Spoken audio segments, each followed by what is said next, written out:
Hey, my name's Eric. I go by Zero on YouTube. That's E3R0, and welcome to the third episode of VoiD Gaming News Podcast. We're going to go over today's releases, August 5th through to August 11th, this Sundays. Next, we'll go over news that's happened last week, and then finally, we originally had planned the top 20 best-selling PlayStation 3 games of all time, but I actually wasn't able to finish that this week, so I'm moving that over to next week's podcast. So tune into episode 4 if you're interested in that, in the comparison to the 360 list. I'll try to throw in a couple extra stuff in there and maybe make it a little bit longer just because I know I said it would be this week. But anyways, don't forget that the VoiD Gaming News Podcast comes out every week, usually on Mondays early in the morning on Spotify, and then Tuesday at my normal video release time every week. Like always, all links to all my sources are going to be in the description or the show notes down below. That's enough rambling though. We're going to get right into the releases. This is going to be kind of a shorter podcast because the end of it's been clipped off.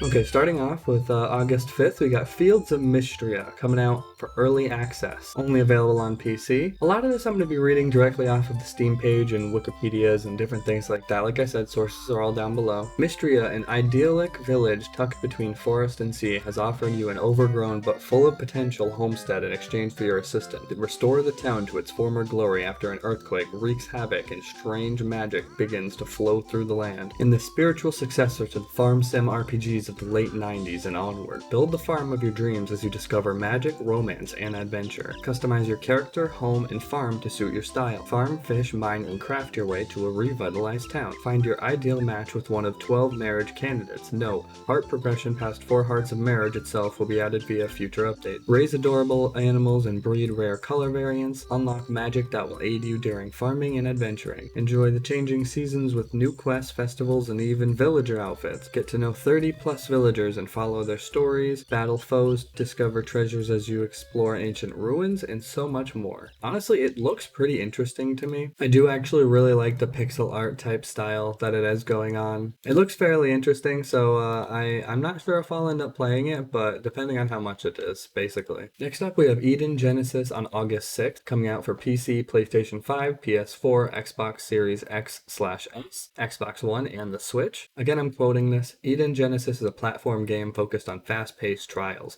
quick reflexes, and a rich story by the same dev team responsible for Aeterna Noctis. Take control of Aaliyah, a young cyborg lady, to overcome challenging trials to liberate her corrupted mind. In the not-so-distant future, corporations rule the world, providing ways of increasing the physical and intellectual capabilities of the common folk at a high price. In the not-so-distant future, corporations rule the world, providing ways of increasing the physical and intellectual capabilities of the common folk at a high price. Those who wear cybernetic implants are doomed. Their lifetime is coming to an end in a matter of time, but luckily for them, there may still be hope. The biggest tech conglomerate just announced a promising solution for this terrible disease. You play as Leah, a young cyborg lady who joins this experimental treatment to find a cure for what is killing augmented people. Overcome the trials to unlock your full mind potential and eliminate the corruption born from the implants that are destroying your neurons. Fast-paced gameplay. Eden Genesis offers a wide world full of trials that require anticipation, quick reflexes, and nerves of steel. These sections contain both environmental and enemy hazards. Besides frantic platforming puzzles, player must overcome them to cure the illness suffered by the protagonist. Responsive controls. The game features an intuitive level design for the players to enjoy precise movement controls. As you become more skilled and Leah liberates more neuron links, Eden Genesis allows you to get even faster completion times every time you enter a trial. In a game with such scale and platforming, responsive controls are a must-have, allowing precise movement in combat. This game does look really cool and sounds awesome in concept with the whole like power scaling and leveling up type thing. I don't think it's a game that I'll end up playing, although it kind of reminds me of like some Super Meat Boy type thing, without the power-ups obviously, but just the style of the way the trailers look almost mixed with some like Geometry Dash type thing. So honestly, I might check out this demo. I didn't even realize there was a demo, to be honest. Next up, we've got Vulgar the King 2, August 6th for PC, PlayStation 5, PlayStation 4, Xbox Series X/S, Xbox One, and the Switch. The return of the Viking. More than a decade after Vulgar, the Vikings' chaotic, challenging debut, the Barbarian's King story continues in an uncompromising new form. Vulgar the Viking 2 is a hardcore 2D action platformer where precision Tangent is everything, and one false move can spell a brutal death. Players of the original game will feel right at home on this relentless voyage, even with the addition of new power-ups, new forms of magic, new enemy types, and a chest-thumping new soundtrack. While the sequel delivers the same unforgiving 1980s arcade level of difficulty as the original, Volgar the Viking 2 also mercifully, begrudgingly offers modern quality of life options such as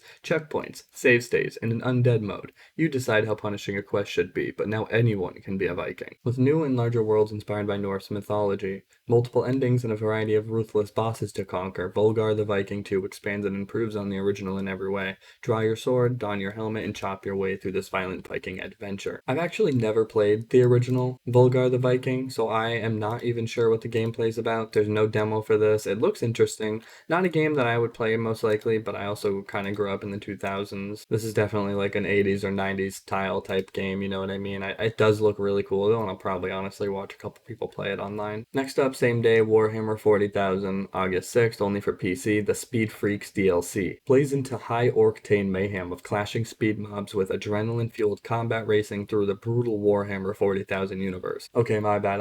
I do not know why I said this was a DLC. This is a fully fledged new game. It's a racing game. I did research on this. I don't know why I said that. Drive ramshackle vehicles loaded with bombastic weapons and powerful abilities on a breakneck full throttle speed wag to the death. Okay, I don't know what that was. In the 41st millennium, a cult of unhinged, speed-obsessed orcs addicted to racing has gathered to engage in raucous and breakneck races during rare lulls between open warfare. They call themselves Speed Freaks. Intoxicated by the sound of roaring engines, blistering speeds, suffering smoke, whipping winds, and scorching fire, these speed freaks bring their supercharged mob of war-torn buggies, bikes, tanks, and trucks into the speedwag. Speedway? I don't know what that's trying to say. It's like speed and then W and then 3 A's GH. Someone please help me there. Tons of vehicles. Choose from various classes of vehicles including buggies, tanks, and support wagons, each with distinct abilities that target a variety of playstyles. You'll always find one that caters to your gaming mood, especially if it's wanting to make things go boom. Slap on different kits, rims, tires, accessories, and paint jobs for your war-torn wagons. So yeah, if you're a fan of Warhammer 40k, you'll definitely be enjoying that little racing demolition derby type game. Next we have Creatures of Ava, August 7th for PC, Xbox Series X/S. Let your empathy guide you as you play an exciting action-adventure, creature saver game. Understand and tame the creatures of Ava and let them lead you through a variety of ecosystems, all in the hopes of saving one planet from life-consuming infection. Join a young nature explorer, Vic, on her expedition to planet Ava.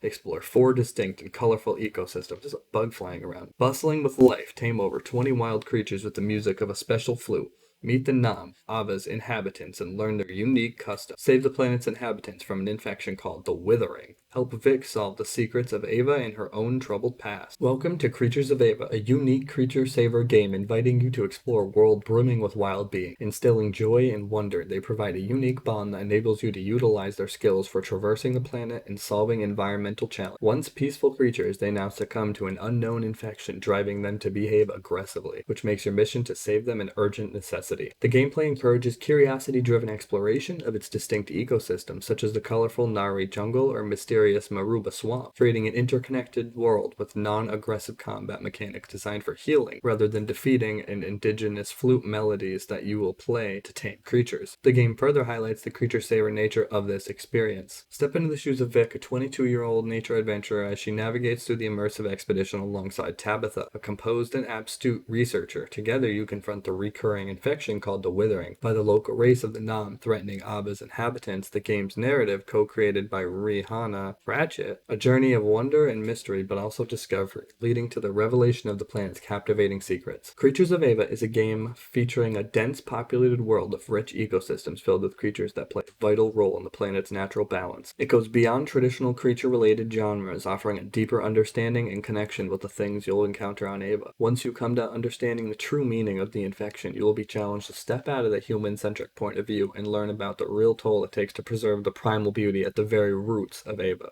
After all, can you save something you don't understand? I'm actually really interested in this game. I love the art style. I love the way it looks. It just seems like it would be such a fun game. The environments alone make me just want to play it. Honestly, they look so beautiful and just full of life and colorful. So I'm excited to see more videos of the environments at least. I might end up just getting that game just to walk around in it and playing it, you know. Next up on August 8th for PC, we have Preserve. The demo's out now. Preserve is a puzzle nature building game that takes players on a journey into a harmonious ecosystem. The objective is to foster and sustain thriving and diverse biomes where each component coexist in a symbiotic harmony. By utilizing strategic thinking and a keen eye for balance, players are granted the power to position a wide variety of plants and animals, curating an environment that caters to their preferences and aspirations. From alpine forests and savannas to Caribbean reefs, each biome will have its own unique set of plants, animals, and environmental challenges to discover and overcome. Nothing can beautify your map more than natural wonders like the snowy Alps, lavender fields, or redwood forests, which you can acquire thanks to a unique card upcycle system. Okay, so this game looks really cool. I didn't play the demo. Like I said, I didn't play any of the demos. My time was really crunched this week between videos and shorts and all this different stuff I'm trying to figure out and do research on, and a bunch of the Minecraft videos were extremely long this week. Please definitely go check them out and check out the ones coming out in a few days. They're extremely good. But this game almost reminded me of Minecraft with like the building aspect of it. Like you can create your own entire worlds with its own biomes and stuff. I thought it was really unique and cool. And it's a puzzle type game, so you can rack your brain with it. So I think that's really interesting. August 8th, Preserve, definitely check it out. Next up, we have Train Valley World for PC on August 8th. Train Valley World is an engrossing transport tycoon inspired by the genre classics. Build and manage efficient railroads across the globe, create sophisticated logistic chains, design your own levels, and become a business mogul, solo or in multiplayer. Enjoy creative freedom of railway management that's easy to learn and challenging to master. Enjoy creative freedom of railway management that's easy to learn and challenging to master. Create a thriving transport empire during the peak of industrial revolution as you optimize railway networks, dispatch trains, and set up an automated delivery route. Immerse yourself in deep and engaging tycoon gameplay experience inspired by Railroad Tycoon 2, Sid Meier's Railroad. It says Sid Meier's Railroads, but I also feel like it's supposed to be Sid Meier's Civilizations. Travel all over the globe of the early 1900s and visit both new and old world countries, the United States, England, Greece, and Egypt to name a few, to solve unexpected and seemingly fictional logistic problems. Help Captain Nemo build his famous submarine, blow up obstacles to redirect flooding, set up antibiotic production to fight a pandemic, and help the townsfolk distract the Loch Ness Monster. Full level editor, design your own levels and share them with other players within the thriving Train Valley community. Utilize all new scripting tools, create complex landscapes, add unique gameplay objectives, and build logistical challenges fit for a high caliber transport enterprise. Enjoy the thrill of a good old transport tycoon competition in online multiplayer mode. Form alliances to grow railway networks together or sabotage and outwit rival businesses. See who emerges victorious in the ultimate capitalist send-off. I'm not too interested in this game, honestly. It does look very interesting, but I wanted to throw it on the list for anybody that, you know, might want to play it. Not my cup of tea, but definitely check it out if you're into trains and other kind of games like this. Tycoon type games. Okay, I kind of threw this one on here as a joke, right? It's called The Crush House, coming out for PC on August 9th. That actually kind of looked interesting, right? Let me explain. Film and produce 1999's hottest reality TV show, The Crush House. Select a crush-worthy cast, satisfy voracious audiences, and keep the show on air to uncover the sinister secret behind this darkly comic first-person shooter. Jay has scored the gig of her dreams as the producer on 1999's hottest reality TV show, The Crush House. Demands are high and the stakes are higher as she must cast, film, and produce each season. Play as Jay as you capture the budding romances and explosive drama of each unique season in the iconic Malibu mansion. And no matter what, remember to satiate the demands of your rabid audience or risk cancellation. Each season is unique based on your chosen cast and the ever-changing audience demands. The longer you manage to keep your show on air, the more questions start to arise. What's up with the cast dependence on crush juice? Where does the success slide even go? Clandestine conversations and some good old-fashioned snooping will help you uncover the truth, providing the network doesn't get in your way. Entertainment as good as this isn't free, so set down the camera and pull up some tasteful TV ads now and then to bring the cash. Spend that delicious ad revenue each night on new furnishings for the house to mix things up for the audiences and the cast. Explore the house at night while the show's off air. Break the rules and engage in forbidden conversations with the cast to figure out the dark secrets of the Crush House. So yeah, I threw this on kind of as a joke, but honestly, it sounds kind of interesting. You get to like be the producer of a reality TV show where like they're all dating and stuff. So honestly, I might end up checking this out at some point. There is a demo if you want to play it. I might end up playing it and recording it just for shits and giggles, honestly. It does look kind of interesting. I haven't seen a game like this, so yeah, I find that to be quite interesting. Alrighty, let's transition over to the news since we're done with the releases now.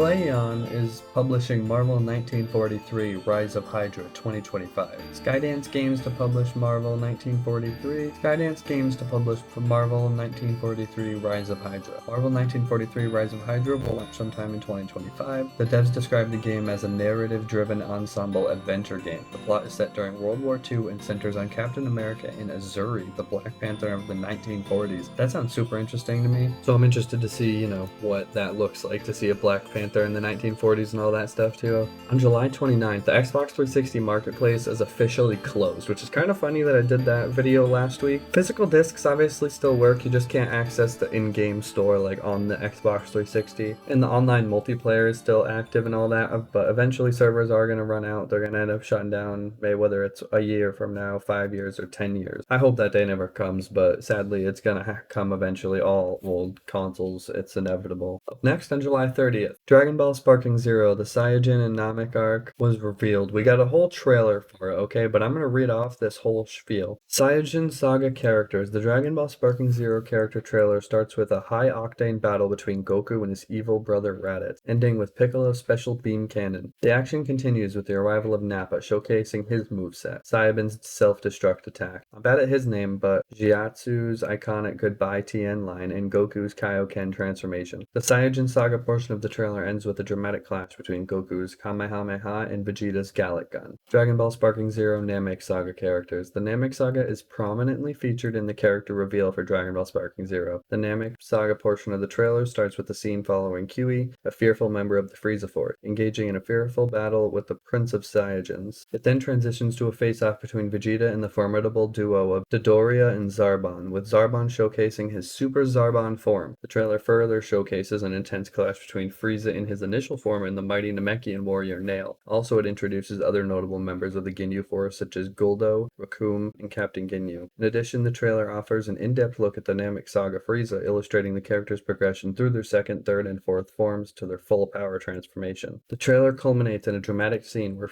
Super Saiyajin Goku delivers the finishing blow to Frieza using his famous angry Kamehameha technique. But yeah, that's basically it. I got that from Insider Gaming. That's where I get most of the news from, the gaming news. Not much news came out this week besides another thing, which I don't even have written down, but Black Ops 6 got completely leaked, okay? Now, I can't really show anything here on YouTube, I don't think. I might be able to manipulate and show some things. We'll see. If you see it, you see it. If you don't, you don't. Either way, if you join my Discord, I have a link to 28 minutes of full unedited gameplay of Black Ops 6. So if you want to, check that out, you can. I'm literally watching it on my screen right now. It starts off playing on Team Deathmatch Stakeout map. It looks really good, honestly. I mean, it looks clean. It's hard to tell with the Omni movement and stuff like that. I'm sure it's more of a you feel it when you play type thing, but you definitely see them run sideways and different things like that. It looks just really good. So we'll see how that goes. But yeah, like I said, the link is in my Discord, so join that and you'll be able to see early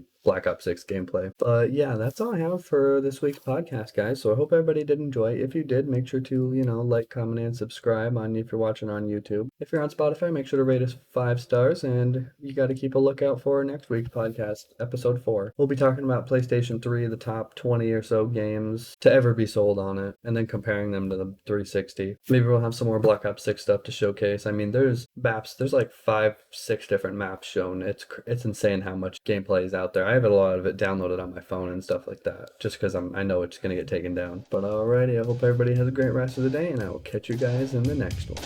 Peace out.